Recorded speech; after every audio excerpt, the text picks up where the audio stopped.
உங்கள் தந்திவன் தொலைக்காட்சியில் தெனாலிராமன் தினமும் மாலை 6 மணிக்கு காண தவறாதீர்கள். சேலத்தில் கொட்டி தீர்த்த கனமழையால் கோவை பெங்களூரு தேசிய நெடுஞ்சாலையை வெள்ள நீர் சூழ்ந்துள்ளது. அது தொடர்பான காட்சிகளை முதலில் பார்க்கலாம்.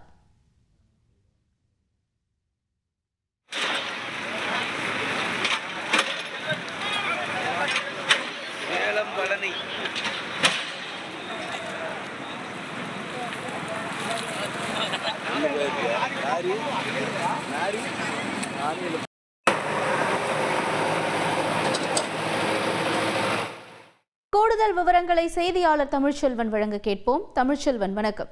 தேசிய நெடுஞ்சாலையில தேங்கி இருக்கிற மழைநீரை அகற்றுவதற்கான பணிகள் மேற்கொள்ளப்பட்டிருக்கா? அங்க இருக்கக்கூடிய வாகன ஓட்டிகள் தரப்புல இருந்து சொல்லப்படுவது என்ன? பெஞ்சல் புயல் காரணமாக கடந்த 3 நாட்களுக்கு முன்பாக துவங்கிய மழையானது நேற்று இரவு வரை சேலம் மாவட்டத்திலிருந்து இடைவிடாமல் பெய்தது. கடந்த 2 நாட்களில் அதிகபட்சமாக ஏற்காடில் 47 சென்டிமீட்டரும் மாவட்டம் முழுவதும் ஒட்டுமொத்தமாக 271 சென்டிமீட்டர் அளவு மழையின் அளவானது பதிவாகியுள்ளது. இந்த நிலையில் சேலம் மாவட்டத்தில் நேற்றும் இன்றும் மழை பொழிவு உள்ளதாக வானிலை ஆய்வு மையம் அறிவித்துள்ள நிலையில் நேற்று இரவு பெய்த கனமழையின் காரணமாக சேலம் மாவட்டத்தில் பல்வேறு பகுதிகளில் தாழ்வான பகுதிகளில் மழைநீர் சூழ்ந்து நிற்பதால் மக்கள் மிகுந்த சிரமத்தை சந்தித்துள்ளார்கள். குறிப்பாக சேலம் ஏற்காடு அடிவார பகுதியில் உள்ள கண்ணங்குறிச்சி ஏரி, மூக்கநேரி உள்ளிட்ட ஏரிகள் முழுமையாக நிரம்பி தற்பொழுது அதன் உபநீரானது தற்பொழுது திருமணி முத்தாறு வழியாக வெளியேறி கொண்டிருக்கிறது. இந்த தண்ணீரானது சேலம் கொண்டலாம்பட்டி பட்டர்ஃபிளை பாலம் அருகே உள்ள தேசிய நெடுஞ்சாலையில் 1 கிலோமீட்டர் தூரத்திற்கு சூழ்ந்து நிற்பதால் 2.5 மணி நேரத்திற்கு மேலாக போக்குவரத்து பாதிப்பு ஏற்பட்டது. குறிப்பாக பெங்களூரில் இருந்து தேசிய நெடுஞ்சாலையில் சென்னை, கோயம்புத்தூர், மதுரை ஆகிய மாவட்டங்களுக்கு செல்லும் பிரதான தேசிய நெடுஞ்சாலையில் தண்ணீர் சூழ்ந்து நிற்பதால் கனரக வாகனங்கள் நீண்ட வரிசையில் அணிவகுத்து நிற்கிறது. இதன் காரணமாக தற்காலிக வாகனங்கள் அனைத்தும் தற்காலிக பாதையில் குறிப்பாக திருவாகவுண்டர் பைபாஸில் இருந்து 3 ரோடு வழியாக நெத்திமேடு சென்று அங்கிருந்து கொண்டலாம்பட்டி பைபாஸ் வழியாக மீண்டும் தேசிய நெடுஞ்சாலையை சந்தித்து அங்கிருந்து வாகனங்கள் செல்லும் வழியில் வாகனங்கள் மாற்றிவிடப்பட்டிருக்கு.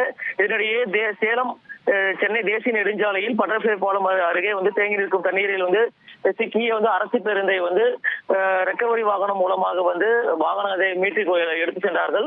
இது மட்டும் இல்லாமல் தேசிய நெடுஞ்சாலையில் தேங்கி நிற்கும் தண்ணீரை காவல்துறையினர் மற்றும் அதிகாரிகள் இணைந்து 5க்கும் மேற்பட்ட ஜேசிபி வாகனங்கள் மூலமாக அந்த குறிப்பாக தேசிய நெடுஞ்சாலை நடுவே இருக்க தடுப்புகளை உடைத்தும் அதே போன்று சாலையின் ஓரமாக இருக்கும் இடத்தை பள்ளப்படுத்தியும் தண்ணீர் செல்லும் வழியில் வழி ஏற்படுத்தியும் தற்பொழுது தண்ணீரை வெளியேற்றும் பணியில் ஈடுபட்டு வராங்க. இப்ப குறிப்பாக 1/2 மணி நேரத்திற்கு மேலாக தேசிய நெடுஞ்சாலையில் இருக்கும் தண்ணீரானது படிப்படியாக குறைய துவங்கி இருக்கு. இதன் காரணமாக தேசிய நெடுஞ்சாலையில் கனரக வாகனங்கள் செல்வதற்கு ஏற்பாடு செய்யப்பட்டு வாகனங்கள் ஒவ்வொன்றாக தற்பொழுது சென்று கொண்டிருக்கிறது. மேலும் சேலம் தேசிய நெடுஞ்சாலையில் நிற்கும் தண்ணீரை குறிப்பாக இன்னும் 1 மணி நேரத்தில் வடிந்து விடும் என்று காவல்துறை தரப்பில் தெரிவிக்கப்பட்டிருக்கு.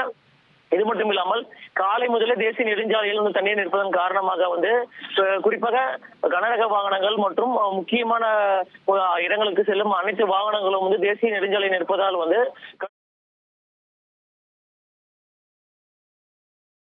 விரிவான தகவல்களுக்கு நன்றி தமிழ்ச்செல்வன். உங்கள் தந்திவன் தொலைக்காட்சியில் தெனாலிராமன் தினமும் மாலை 6 மணிக்கு காண தவறாதீர்கள்.